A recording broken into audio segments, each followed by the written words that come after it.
Maka salah satu yang membuat pembangkangan adalah karena ketika kita gagal mengikat hati. Hati yang tidak tunduk maka gampang banget ngelawan. Dan itulah salah satu yang kenapa anak-anak kita lebih banyak akalnya diasah sebelum hatinya. Padahal ketika akal diasah, apa yang terjadi?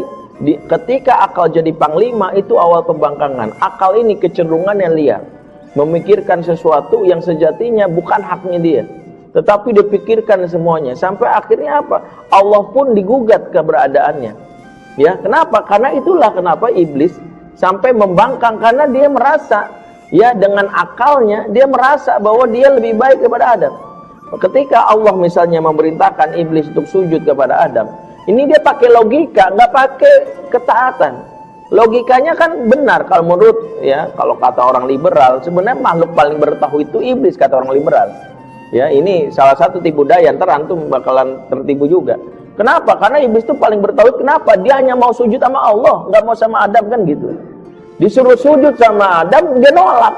Tapi ketahuilah, ini justru pembangkangan tauhid. Pembangkangan tauhid adalah melawan perintah Allah.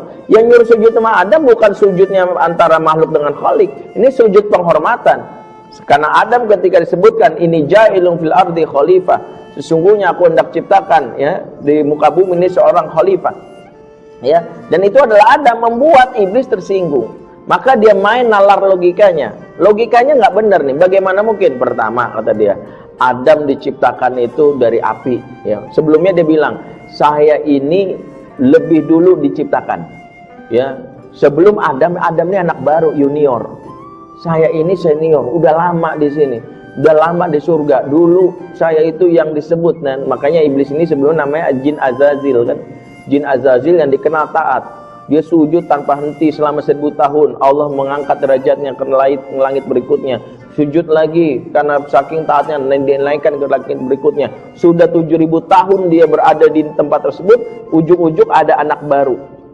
Anak baru diciptakan Allah, dan itu membuat dia sakit hati. Bukan sekedar diciptakan Allah jadi makhluk baru, jadi pemimpin. Ini logika dia nggak benar nih. Mana ada anak baru masuk langsung ketua OSIS, kan gitu. Ini ada warga baru langsung ketua RT, ini menyinggung banget. Ini nggak bener nih. Ya, ini baru, ya, baru datang, ya, WNA langsung jadi presiden. Ini menyinggung banget, kan gitu ya. Ini membuat dia marah. Dia membuat marah, ya.